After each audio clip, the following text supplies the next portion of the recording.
하나님의 말씀 같이 받들어 읽도록 하겠습니다.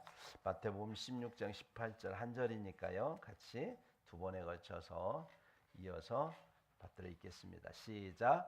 또 내가 내게 이르노니 너는 베드로라. 내가 이 반석 위에 내 교회를 세우리니 음부의 권세가 이기지 못하리라. 또 내가 내게 이르노니 너는 베드로라. 내가 이 반석 위에 내 교회를 세우리니 음부의 권세가 이기지 못하리라. 아멘. 네, 모두 앉으시기 바랍니다. 오늘은 제 4차 사무총회 하는 날입니다. 2024년도 올해도 이제 마지막 주일입니다. 한 해 동안 우리 주님께서 어떻게 우리에게 은혜를 베푸셨는지 그 복을 세워보는 시간, 그 시간이 사무총회 하는 시간입니다. 그리고 또 2025년도에는 어떻게 하나님이 우리에게 복을 주실지, 우리에게 주신 믿음을 가지고 우리가 하나님 앞에서 계획해보는 시간이 되겠습니다.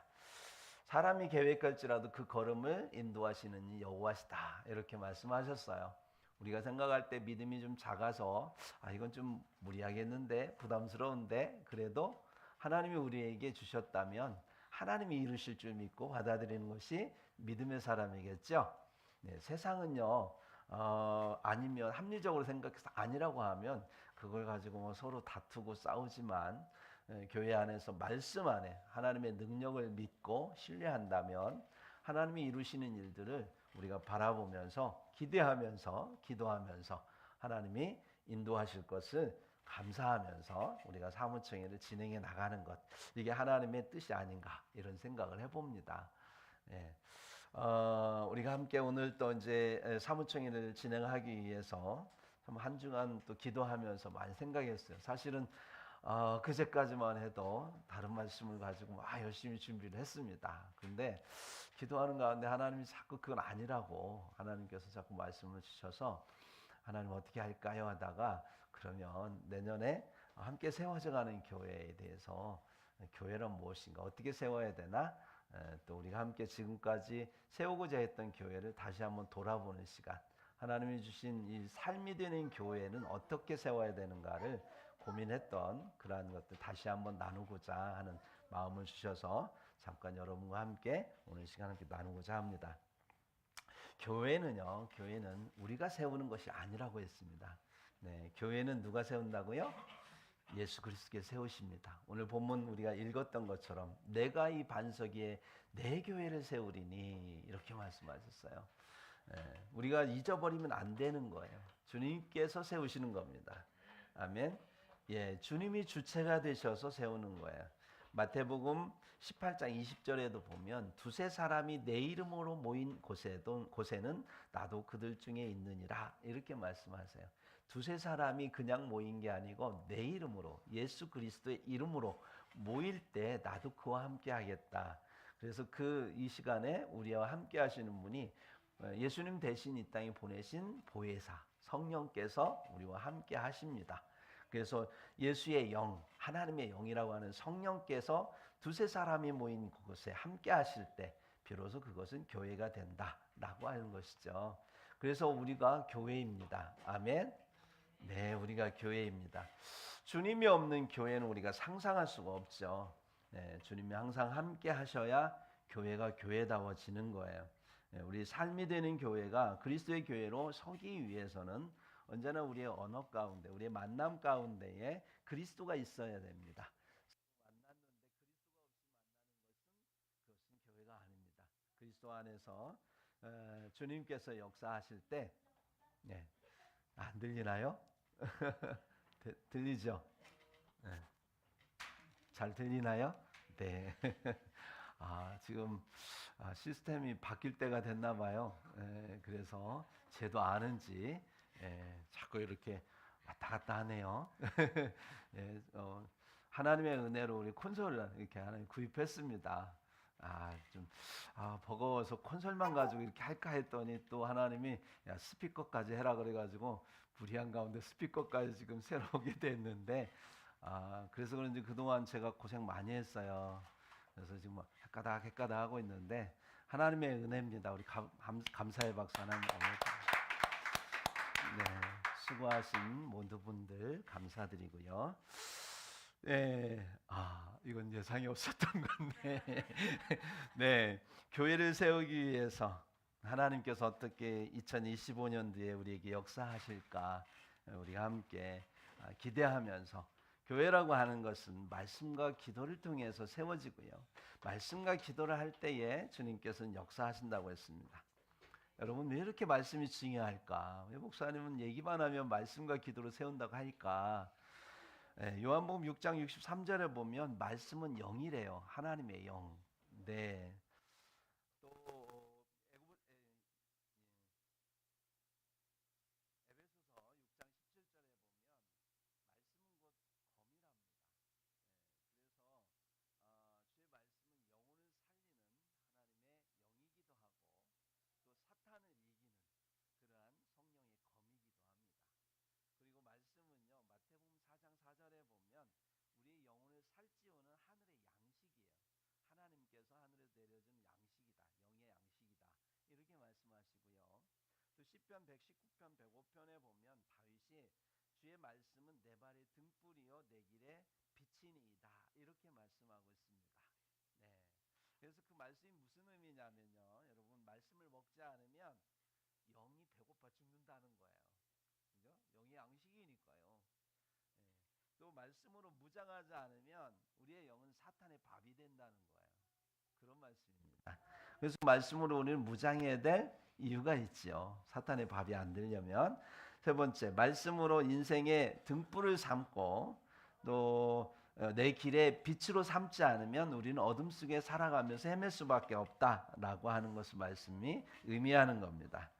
그래서 여러분 이 말씀을 듣고 나서도 나 말씀 읽지 않겠다 그런 분은 어떤 분이에요? 난 배고파 죽어도 괜찮다. 하나님 앞에서 그렇게 생각하는 거 똑같아요. 나는 사탄의 밥이 돼도 괜찮아. 나는 내 인생에 내 맘대로 헤매고 다녀도 괜찮아. 그런 고백하는 거 마찬가지입니다. 예. 그래서 여러분 2025년도에는 말씀을 함께 먹고 또 함께 읽고 그래서 함께 세워져 가는 교회가 되기를 주의 이름으로 축복합니다. 네, 올해도 말씀과 기도로 함께하기 위해서 말씀 밥상 열심히 차려놨어요. 우리 신 목사님이 오셔서 드시는 분도 계시고 어떤 분은 그냥 차려놓은 거 보고만 계시는 분도 계시고 뭐 여러분도 계셨는데 또 기도한다고 또 우리가 또 줌으로 8시에 또 기도에 또 열어놓고 뭐 이렇게 열심히 했습니다. 함께 참여해 주신 분들 너무 감사드리고요. 근데 이것을 이원화시키니까 조금 이렇게 서로 힘든 것 같아서 올해는 2025년도에는 일원화시켜야 되겠다 이런 생각을 했습니다. 그래서 하나님 앞에 기도하면서 생각한 것이 뭐냐면 여러분 이게 무슨 성경이냐면 처치 플랜팅 성경이에요. 교회를 세우는 성경. 이 성경은 뭐냐면 593개의 주제별로 성경을 갖다가 정리한 성경입니다. 아주 좋은 성경이에요. 그래서 주제에 따라서 전체 성경에 있는 부분들을 맞춰서 정리한 성경이기 때문에 이 성경을 보게 되면 기독교적인 가치관과 세계관을 우리가 정리할 수가 있습니다. 한국 교회 성도들이 가장 약점이 뭐냐면 성경은 되게 많이 읽어요. 성경 내용은 다 압니다. 그런데 문제가 뭐냐면 어떤 주제에 대해서 이렇게 물어보면 잘 정리가 안 돼 있어서 그러한 성경 지식이 많이 있음에도 불구하고 정리가 안 돼 있어요. 그래서 적용하는데 힘들어합니다. 그래서 이 처치 플랜팅 성경은요 그러한 말씀을 잘 정리해 놨습니다. 그래서 이것을 우리 안에 체화시키는데 기도로 체화시키는 용어로 사용하고자 합니다. 이 성경을 만드신 분은 하나님의 은혜로 정말 이 코로나 시기에 교회가 많이 부흥을 했어요. 그리고 성도들이 이것을 가지고 성경 공부도 하고 또 이것을 가지고 구역 모임도 하고 그래서 그 교회가 성도들이 굉장히 든든하게 서는 것을 보았습니다. 하여튼 이 성경을 가지고 기도할 때에 우리가 지금 한 30분 기도하고 있잖아요. 한 10분 내지 15분 정도는 성경을 같이 읽는 거예요. 돌아가면서. 그리고 읽을 때에 하나님이 주시는 그 말씀 내 마음에 새기고 싶은 말씀이 하나 있을 겁니다. 그러면 그 말씀에 줄을 치시고 그리고 15분 동안 우리가 이 말씀을 가지고 기도하는 거예요. 네. 우리가 기도라고 하는 것은 이방인들의 기도는요, 내 욕구를 채우는 것, 내 필요를 채우기 위해서 구하는 게 이방인들의 기도입니다. 우상 숭배자들의 기도예요. 우리 주님께서 우리에게 가르쳐 주신 기도는 내 욕망을 채우는 게 아니고 하나님의 뜻이 내 안에 이루어지기를 하나님 앞에 구하는 기도다라고 하는 거예요. 예수님께서 우리에게 가르쳐 주신 기도, 또 이러한 주기도문도 보면 하늘의 뜻이 이 땅에 이루어지기를 원하나이다 이렇게 기도하지 않습니까? 그러면 누가복음 22장 42절에도 보면 주님께서 막 몸부림치시면서 마지막 십자가 지시기 전에 하신 기도, 여러분 기억하시죠? 겟세마네 동산에서 하신 기도, 내 원대로 마옵시고 아버지의 원대로 하옵소서, 이렇게 기도하는 걸 볼 수 있습니다. 그래서 아버지의 뜻이 이루어지는 세상, 그래서 내 안에 모든 내 죄가 죽고 내 욕망이 죽고 내 안에 그리스도께서 말씀으로 사실 수 있도록 나를 내어드리는 것, 그게 기도거든요. 그래서 우리에게 주님께서 이러한 시간을 주셨을 때에 말씀을 가지고 기도해야 되는데, 이제 이러한 처치 플랜팅 성경을 가지고 우리가 함께 기도할 수 있는 시간을 갖겠습니다. 그러게 되면 말씀밥상 외에 이게 통합되는 거예요. 그래서 참여하시면 늘 한 장씩 읽고, 그리고 주제별 읽고, 그리고 그 주제를 가지고 기도하고 이렇게 하는 시간을 갖도록 하겠습니다. 그 말씀이 우리의 몸이 되는 거죠. 예수님은 말씀이 육신이 되셔 오셨습니다. 성육신이라고 합니다. 우리에게도 주님께서 말씀이 육신이 되기를 원하십니다. 그것을 성화라고 합니다. 그래서 그것을 다른 말로 하면 체화, 몸으로 변화되, 말씀을 몸으로 변화되게, 말씀을 삶으로 살아내는 그러한 것이 바로 체화 또는 성화라고 할 수 있죠. 그렇게 하나님 안에서 우리가 훈련받게 하기 위해서 주님은 우리에게 말씀을 주셨고요, 우리는 그렇게 살아가야 됩니다. 그래서 주님께서 우리 교회에 주신 이름도 삶이 되는 교회, 말씀이 삶이 되는 교회가 되도록 하나님 허락하셨습니다. 여러분, 하나님이 저를 목회자로 불러주실 때 하나님 앞에 많은 고민을 했어요. 하나님, 어떤 교회를 세울까요? 어떤 교회가 세워지기를 원하십니까? 라고 하면서 주님 앞에 기도할 때에 주님이 저에게 주신 목회 철학이 있습니다. 문제 오늘 사무총회 이렇게 보시면 쭉 나옵니다. 그래서 그 목회 철학이 뭐냐면 닮음과 세움입니다. 닮음과 세움. 말씀을 살아내므로 그리스도를 닮는 거예요. 인생의 목적은요, 그리스도를 닮는 데 있습니다. 왜냐하면 우리를 창조하실 때 우리의 모양대로, 우리의 형상대로 우리가 사람을 만들자, 이게 하나님의 뜻이고요.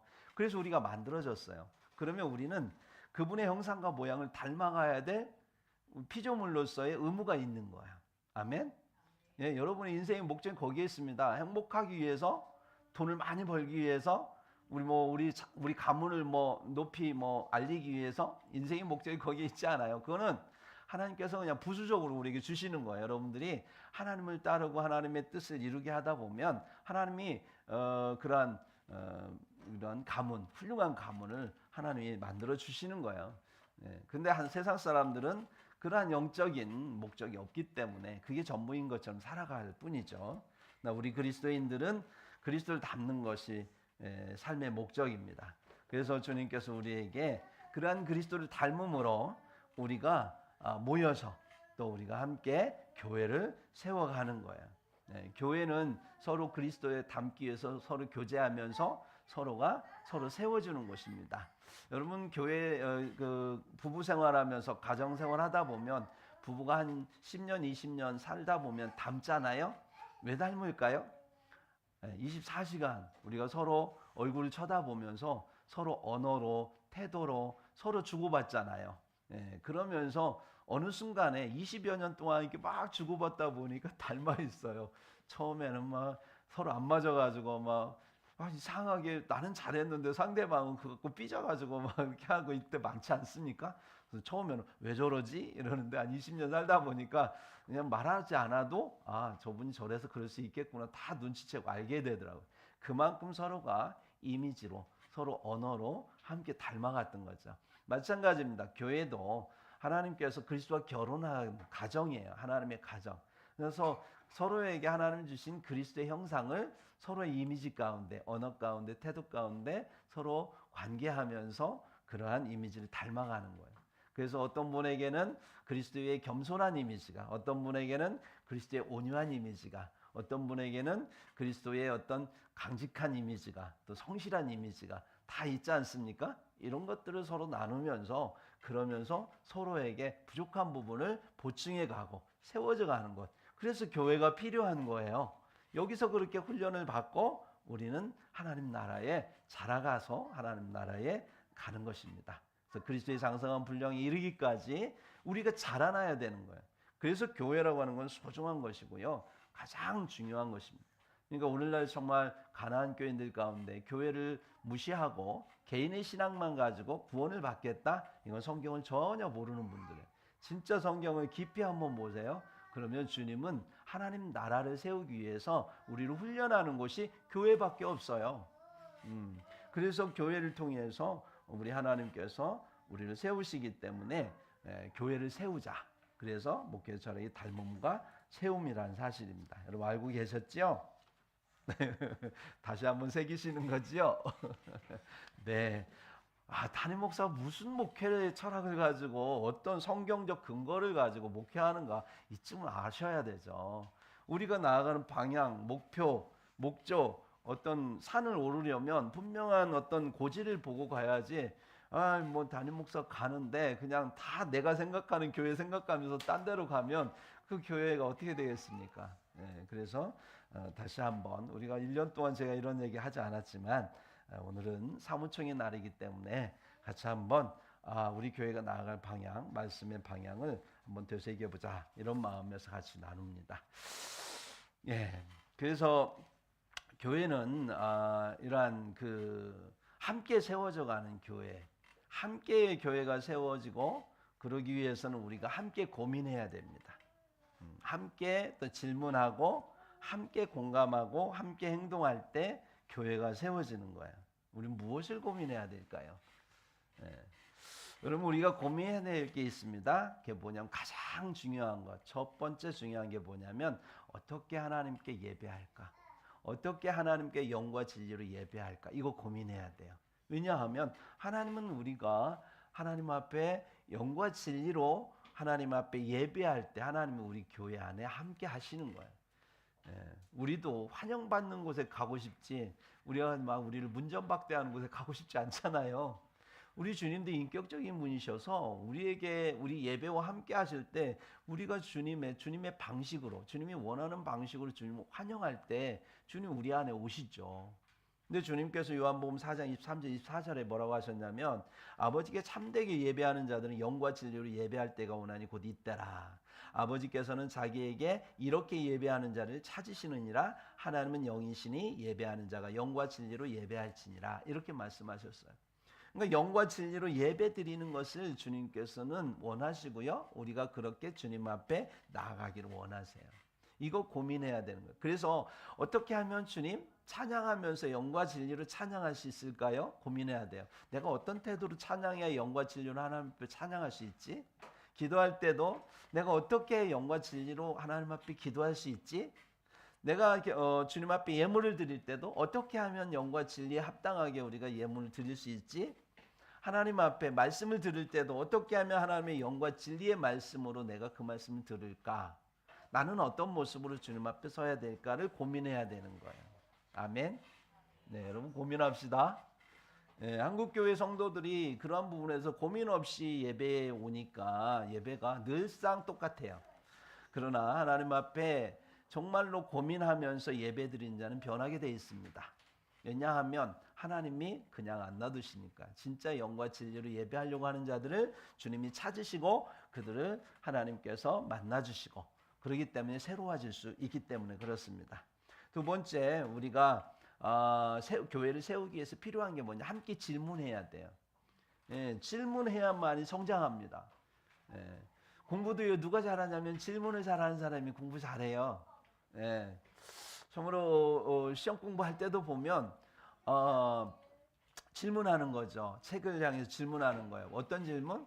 출제자가 어떻게 문제를 출제할까를 질문하는 거예요. 출제자는 어떠한 것을 중요하게 여길까? 그래서 출제자의 의도를 알아야 돼요.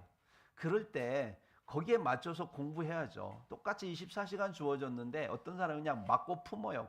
그냥 막 공부하는 사람은요.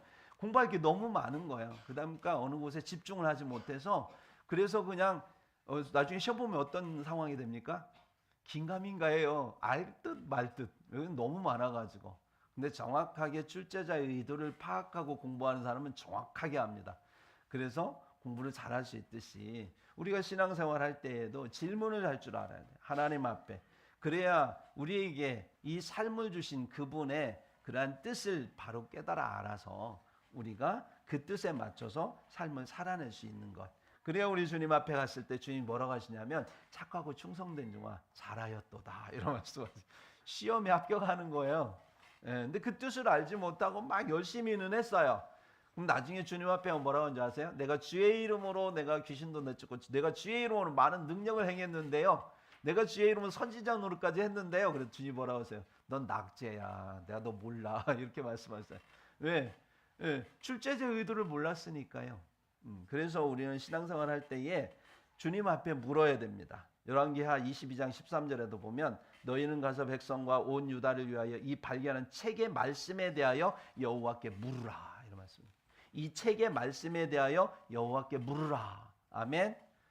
예, 물어야 돼요. 그래야 아는 거예요. 야고보서 1장 5절에도 보면 너희 중에 누구든지 지혜가 부족하거든 모든 사람에게 후히 주시고 꾸짖지 아니하시는 하나님께 구하라 그리하면 주시리라. 지혜를 구하라는 겁니다. 지혜의 말씀 속에서 하나님의 지혜를 구해야 되는 거예요. 그래서 그러한 것을 우리 안에 무장해야 됩니다. 왜요? 우리의 믿음을 굳건하게 하기 위해서. 여러분 평상시 묻지 않으면 우리의 삶 가운데 고난이 오고 난리가 왔을 때 이 문제를 해석할 수 없는 말씀에 힘이 없으면 우리는 무너지고 시험 듭니다. 그러나 말씀이 우리 안에 중요하게 있고 또 우리가 질문을 통해서 하나님께 답을 얻고 있으면 사단이 우리를 공격하고 시험한다고 해도 우리가 어떻게 할 수 있을까요? 그것들을 막아낼 수 있는 거예요. 아멘. 그래서 우리는 질문해야 되고 그 질문에 대한 답을 우리는 가지고 있어야 됩니다. 또한 주변에 있는 분들이 묻습니다. 베드로전서 3장 15절에 보면 이런 말씀이 있어요. 너희 마음에 그리스도를 주로 삼아 거룩하게 하고 너희 속에 있는 소망에 관한 이유를 묻는 자에게 우리에게 있는 소망에 관한 이유를 묻는 자들이 있답니다. 그들에게는 대답할 것을 항상 준비하되 이렇게. 그러니까 우리가 전도할 때에 그들이 물을 수 있어요. 하나님 어디 계시냐? 하나님이 우리를 구원하신 내 구원이 뭐냐? 막 이렇게 물을 때에 우리가 준비한 게 있어야 대답을 할 수 있는 거예요. 평상시 내가 질문해야 되는 거예요. 그래서 그동안 1년 동안 제가 해왔던 게 뭐냐면 질문했던 거예요. 하나님 앞에. 그리스도의 편지가. 그래서 질문해서 하나님 주신 그 답들을 성경에서 찾아서 제가 여러분하고 같이 나눴던 거예요. 그래서 수없이 우리가 성경을 통해서 그 속의 질문을 답을 갖고 있어야 나도 흔들리지 않고 누군가에게 전도할 수 있는 힘이 생기는 거다라고 하는 것입니다. 그래서 2025년도에 여러분들이 성경 말씀을 배우는데 더 열심을 내시기 바랍니다. 그것은 저를 위한 것이 아니고 여러분의 삶을 위하여 그리고 우리 교회가 세워지기 위해서는 여러분들 함께 말씀에 참여하는 것이 굉장히 중요합니다. 그래서 처치 플랜팅 성경을 통해서 함께 주제 말씀을 같이 나누자는 이유도 거기에 있는 것이죠. 세 번째, 우리 교회를 세우는데 필요한 게 뭐냐면 함께 공감하는 거예요. 공감을 해야 마음이 열립니다. 그죠? 공감하지 않으면 마음이 안 열리죠. 마음이 열리고 공감을 해야 마음이 연결이 되는 거예요. 공감하지 않으면 서로가 따로따로입니다. 공감해야 우리가 서로 하나가 될 수 있어요. 교회는 그리스도 안에서 그리스도의 몸, 한 몸인 교회라고 했습니다. 그러니까 교회 안에는 반드시 하나가 되려면 공감해야 되는 거야. 예수님도 우리에게 공감하기 위해서, 우리를 공감시키기 위해서 이 땅에 오셨어요. 하나님이 이 땅에 아기로 오셔서 그 모든 것을 우리와 함께 주님은 다 경험하셨죠. 그래서 주님은 우리에게 공감할 수 있다. 내가 안다. 내가 네 마음 안다. 이렇게 공감하시고 말씀하시면 우리도 또한 주님은 아실 수 있을 거야. 나보다 힘드셨던 주님은 내 고난과 고통을 더 깊이 아실 거야 라고 내가 인정하게 되고 그 공감을 함께 할 수 있는 거죠. 그런 것처럼 우리가 마음을 공감하는 게 중요합니다. 다른 말로 말하면 마음을 나누는 거예요. 아멘. 예, 이 공감하는 건 다 마음을 나누는 거고요. 마음을 나눈다는 말을 성경적으로 말하면 뭐라고 할까요? 마음의 할례라고 합니다. 자르는 것. 내 마음을 잘라서 드리는 거예요. 네. 여러분 한국 교회에 지금 가장 필요한 게 뭐냐면 마음의 할례입니다. 마음의 할례. 예, 마음을 나누는 거죠. 교회가 성도들이 모이는데도 마음을 나누지 않아요. 귀찮으니까, 힘드니까, 부담스러우니까 안 나눠요.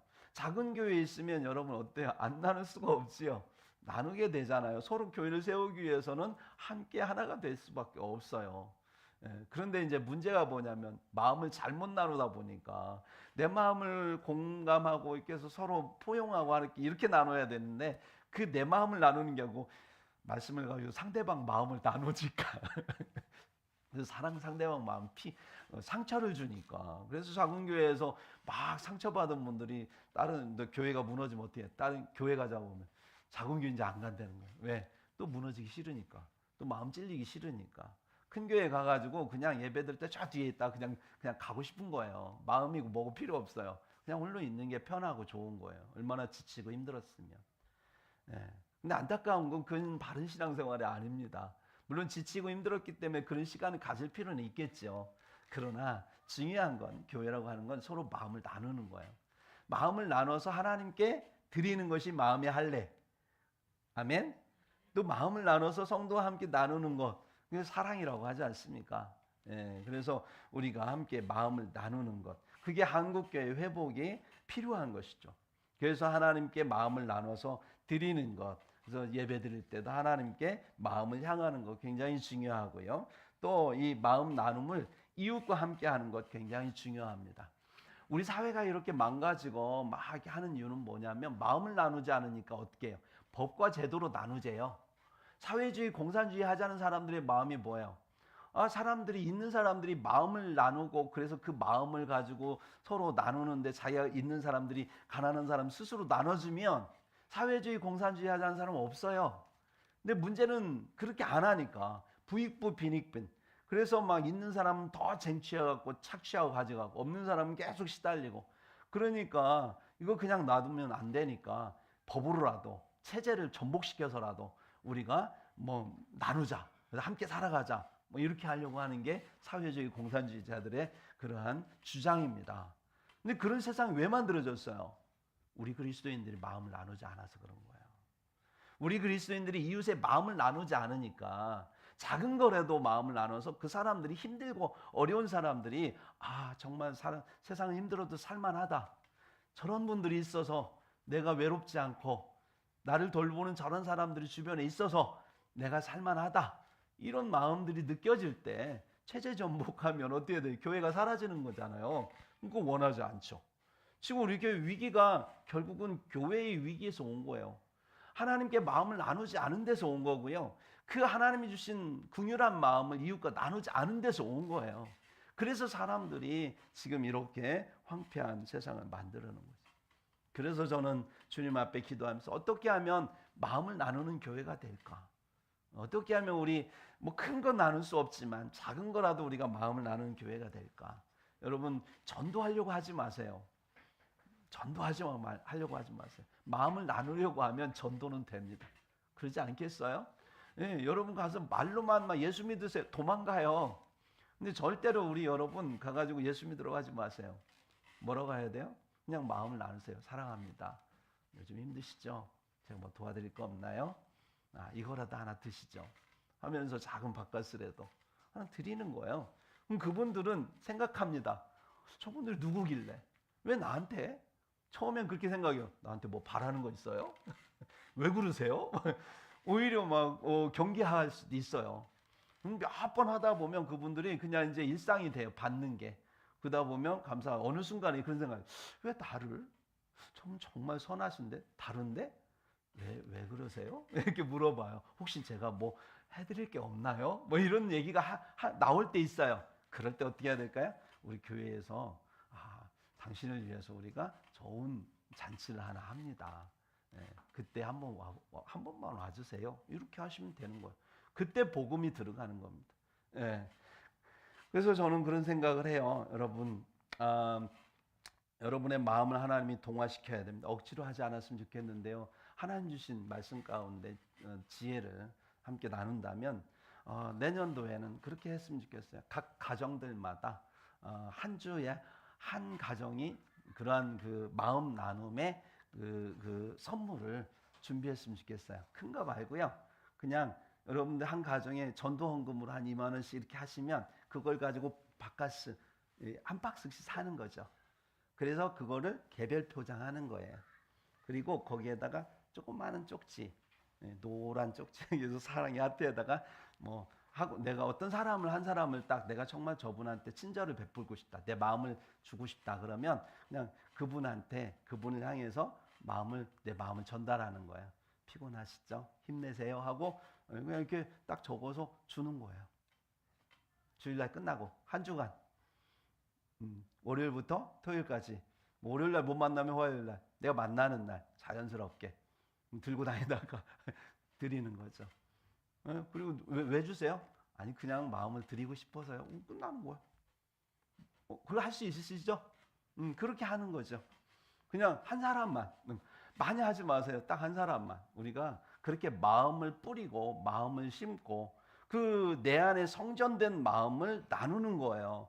내 안에 그리스도께서 주신 그 사랑의 마음을 나누는 거예요. 그게 교회를 심는 거예요. 처치 플랜팅, 교회를 심는 겁니다. 내 안에 심겨진 교회를 심을 때 사람들은 그 교회가 어느 순간 그 교회가 되는 거예요. 그러다 보면 그분들이 또 교회를 안 다녀도 그분들도 이거 좋은 거네, 나도 한번 해볼까 하고 누군가에 할 수도 있는 거예요. 그렇게 하면서 이 사회가 작은 나비의 날개짓이 어느 순간에 큰 폭풍우가 돼서 나비 효과라고 하죠. 그래서 많은 사람들이 이렇게 하다 보면 우리나라 사회가 어떻게 될까요? 나눔의 사회가 되는 거예요. 우리가 억지로 하는 게 아니라 교회에서부터 저와 여러분이 하다 보면 어느 순간에 그런 것들이 퍼져나가는 거예요. 네, 이렇게 우리가 이웃과 함께 나누다 보면 우리는 어느 순간에 그리스도가 닮아 있을 겁니다. 네, 그리스도는 우리를 섬기러 오셨습니다. 그리스도는 우리를 나누러 오셨어요. 당신의 살과 피를. 아멘. 우리 그리스도를 닮는다면 우리도 나눠야 돼. 우리도 섬겨야 되는 거예요. 예, 근데 우리가 약해서 크게 뭐 예수님처럼 뭐 십자가에 달릴 정도로 생명을 줄 만큼 섬길 수 없을지라도 아주 작은 거, 우리가 그걸 나누는 훈련을 하다 보면 참으로 주님께서 기뻐하신 놀라운 일이 우리 안에 있어질 겁니다. 지난 1년을 돌아보면서 제가 이렇게 너무 감사드리는 것은 보이지 않게 섬기는 분들이 있어요. 뭐 누구라고 말씀드릴 수 없지만 주방에 가면 어느 날 뭐가 이렇게 바뀌어져 있고 뭐 이렇게 보면 말없이 이렇게 섬기고 나누는 분들이 있어요. 너무 감사드리고 정말 주님께서 그런 마음을 나누는 마음을 주셨기 때문에 서로가 이렇게 편안하게 예배하고 즐겁게 예배할 수 있는 우리 교회가 된 줄 믿습니다. 여러분 함께 서로 나누는 그러한 마음을, 그래서 우리 자녀들이 볼 때에 이러한 것을 배워야 돼요. 예. 여러분 뭐 회사 가서도 있잖아요. 어떤 분들이 있냐면은 뭐 그냥 뜬금없이 이렇게 바카스 사다가 주기도 하고 뭐 커피 사다가 주기도 하고 이런 분들이 있어요. 그러면 상사들이 얼마나 좋아하는데요. 요즘에 MZ 세대들이 문제가 뭐냐면 죄송합니다만 남한테 손해 안 보려고 하고 절대 남한테 물론 내가 받은 만큼도 주려고도 해요. 장점은 뭐냐면 내가 얼마 받으면 얼마 받은 거에 대해서 책임지는 장점은 있어요. 그런데 그 이상은 하지 않아요.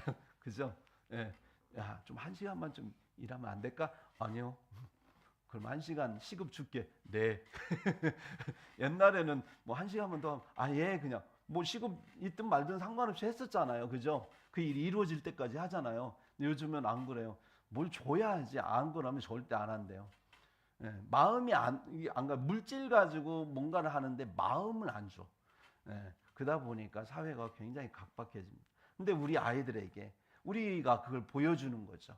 마음을 나눴을 때, 작은 것들을 나눴을 때 그것이 어떻게 사람들의 마음을 움직이고 우리 사회를 따뜻하게 하는지, 이것들이 몸에 배면 우리 아이들이 나가서 모든 사람들에게 사랑받는 아이로 자라날 수 있어요. 말로만 얘들아 이렇게 하는 거다 가르친다고 되는 게 아니더라고요. 우리의 뒷모습에 나눔의 모습이 있을 때 그냥 그 아이들이 그렇게 하게 됩니다. 그렇게 우리가 마음을 나누고 행동할 때 교회는 하나님께서 부흥시켜 주는 거예요. 우리가 그동안 우리 자신을 돌아봅시다. 우리가 얼마나 나누려고 했는지, 우리 주변을 바라보며 전도는 하려고 했는데 마음을 나누는데 우리가 하지 않지 않았나. 우리가 뭐 길거리 전도할 때도 사실 정말 힘들잖아요. 뭐 줄 때마다 나는 지금 정성스럽게 주는데 왜 저 사람들은 그걸 막 받을 때 인상 쓰면서 받고 안 받으려고 하고 막 거절하고 막 받아도 막 당당하게 받고 뭐 감사하지를 않잖아요. 그러면서 예수 믿으라고 해서 그분들이 믿었습니까? 안 그러잖아요. 이유가 뭘까요? 우리는 노력했는데 마음이 안 갔기 때문에. 마음을 그들이 받으려고 하지 않기. 그들은 이미 딱 받을 때 무슨 생각부터 해요? 나 교회에 꼬셔가지고 교회에다 넣고 내 돈 뜯어가려고 하는구나. 이런 생각하면서 받기 때문에 마음이 전달이 안 되는 거예요. 그런데 여러분, 누구를 전도하기 위해서 이런 생각하지 마시고 그냥 내 예수 그리스도의 모습을 그냥 보여주는 거예요. 나눔으로 보여주는 거예요. 예. 지난번에 그 제천했을 때 한 분이 우리가 막 이렇게 커피 전도했을 때요. 그분이 우리 교회에 딱 전도되신 분이 있어요. 제 발로 걸어오신 분이 한 분 있어요. 누구라고 말씀드릴 수 없지만 그분이 오시자마자 고백한 게 뭐냐면요. 자기는 커피 받을 때마다 도망 다녔대요. 여름에 뭐 커피 좀 저것보다 더 맛있는 커피인데 꼭 내가 저걸 마셔야 돼. 자기가 이게 뭐 하려고 하면 꼭 우리를 만나니까요. 교회를 싫어해갖고 교회 안 다니려고 했는데요. 그분이 어느 날 수영을 하다가 접영을 했는데 접영을 하다가 허리가 접혀진 거예요. 그래가지고 그냥 서울의 병원에 다 입원을 했어요. 우리가 그분을 위해서 기도하고 있는데 주님께서 어떻게 역사하신 줄 아십니까? 그분에게 그 병간호를 하시는 분을 붙여주셨는데 그분이 와가지고 그분이 저 전라도 어디 그 권사님이시대요. 권사님 오셔가지고 처음에 몰랐는데 오셔서 막 안마를 해주시면서 눈 감고 뭐라고 하더라는 거예요. 지금 뭐 하세요? 아니에요. 뭐 하시냐고요. 아니 뭐 하시는 거냐고. 혹시 기도하세요? 네. 아니 왜 기도하지 마세요. 뭐 처음에 그랬대. 근데 그래도 기도 괜찮아요. 그냥 내가 하는 거예요. 걱정하지 마세요. 기도 속으로 하나님 이분 예수 그리스도 영접하게 하시고 하는 주님의 교회 나가서 구원받게 하옵소서 막 이렇게 기도하신 거죠. 나중에 끝날 때쯤 됐는데 내가 교회 가야 되겠다 이런 마음이 막 솟구치더래요. 내가 퇴원해갖고 교회를 가야 되겠는데 생각난 교회가 어딜까요? 제천 드림교회였던 거예요. 그래서 어느 날 갑자기 밥 먹고 있는데 뭐 헐레벌떡 들어와가지고 나 목사님 나 할 얘기 있어요 보면서 밥 먹다 말고 가가지고 예배당에서 한 2시간 얘기했다니까요. 그래서 당신이 한 얘기를 막 하는 거예요. 간증 얘기를 막 하면서 내가 지금까지 어떤 일이 있었는지를 얘기하면서 나 그래서 여기 교회 다니려고 하는데 허락해 주시고 오히려 나한테 허락해 달래. 네. 그분의 꿈 이름이 맑은 이슬림입니다. 이런 역사가 일어나는 거예요. 여러분 우리가 그렇게 마음을 나누고 섬기다 보면 그러면서 그냥 인본주의적으로 하지 말고요. 기도하면서 하나님이 저 영혼을 구원해 주세요. 기도하면서 그렇게 하다 보면 마음이 전달되다 보면 그분들이 하나님께 나오는 거예요. 그렇게 했을 때 그분들이 교회에 오면 하나가 되는 겁니다. 마음이 이미 나눠졌기 때문에 서로 소통했기 때문에 그러한 교회를 우리는 2025년도에 주님 안에서 세워져야 될 것입니다. 마태복음 6장 33절에 보면 그런즉 너희는 먼저 그의 나라와 그의 의를 구하라 그리하면 이 모든 것을 너희에게 더하시리라 이렇게 말씀하셨어요. 주님의 나라를 구하기 위해서 주님의 의를 구하기 위해서 우리가 열심히 노력하고 애쓰면 주님은 이 모든 것을 더해 주신대요. 이방인들이 구하는 모든 것 다 주신대요. 왜? 그 나라를 이루기 하는 것이 하나님의 뜻이니까 꿈이니까 그 꿈을 이루겠다고 자녀들이 기도하는데 아무것도 안 주면서 알아서 해 이러면 안 되죠. 옛날에 일진들이 그러잖아요. 학교 다닐 때 자기 빵 셔틀 딱 하고 1,000원짜리 딱 주면서 한 10,000원짜리 되는 과자 뭐 빵 같은 거 사오라고 해놓고 그럼 그 1,000원짜리 주고 나머지 거스름 돈 네가 가져라 마치 주는 것처럼 그러면서 뜯어먹잖아요. 주님이 우리에게 하나님 일 시켜놓고서나 아무것도 안 주시면서 그럼 그거나 뭐가 달라요? 하나님 그렇지 않습니다. 우리에게 하나님 나라를 위해서 우리가 몸부림칠 때 주님은 우리에게 먹을 것도 주시고 또 물질도 주시고 건강도 주시고 여러분들이 원하는 그 모든 것들을 하나님이 허락해 주실 거다라고 하는 것입니다. 아멘. 예, 2025년도 우리 함께 삶이 되는 교회를 열심히 세워나갈 때 이 삶이 되는 교회가 또한 여러분의 가정의 교회가 될 수 있고, 여러분의 가정의 교회가 되면 여러분 안에 여러분들이 또한 주님의 교회 성전이 될 것입니다. 성령 안에서 함께 고민하는 교회, 함께 질문하는 교회, 함께 공감하는 교회, 함께 행동하는 교회, 함께 세워져 가는 교회를 2025년도에 함께 세워가기를 주 예수 그리스도의 이름으로 축복합니다. 아멘. 네, 한 해 동안 열심히 고생 많으셨습니다. 수고하셨습니다. 서울에서 같이 기도합시다.